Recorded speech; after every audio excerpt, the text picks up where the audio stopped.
ફરી ગુજરાત થશે જળબંબાકાર, કેમ કે આગામી 7 દિવસ વરસશે ભારેથી અતિભારે વરસાદ।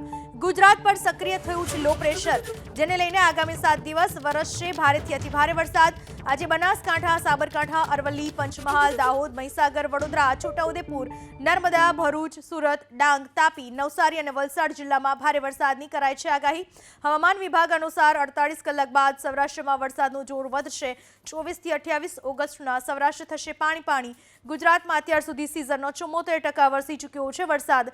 3 દિવસ દરમિયાન સમગ્ર ગુજરાતના દરિયાકાંઠાના વિસ્તારોમાં માછીમારોને દરિયો ન ખેડવા સૂચના આપવામાં આવી છે, કારણ કે દરિયાકાંઠાના વિસ્તારોમાં પવનની ગતિ 35 થી 45 કિલોમીટર પ્રતિ કલાકની રહેશે।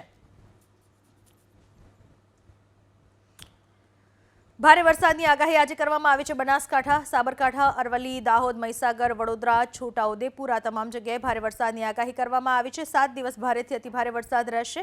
ગુજરાત ઉપર સિસ્ટમ સક્રિય થઈ છે, ખાસ દક્ષિણ ગુજરાતમાં વરસાદી માહોલ રહેશે, તો સાથે આ તરફ બનાસકાંઠા, સાબરકાંઠા, અરવલ્લી, પંચમહાલ સહિતના વિસ્તારોમાં પણ વરસાદી માહોલ છવાયેલો રહેશે। દાહોદ, મહીસાગર, વડોદરા અને છોટાઉદેપુરમાં પણ ધોધમાર વરસાદ વરસવાની આગાહી હવામાન વિભાગે કરી છે। દક્ષિણ ગુજરાતમાં નર્મદા, ભરૂચ, ડાંગ, તાપી, નવસારી આ તમામ જગ્યાએ વરસાદ વરસશે।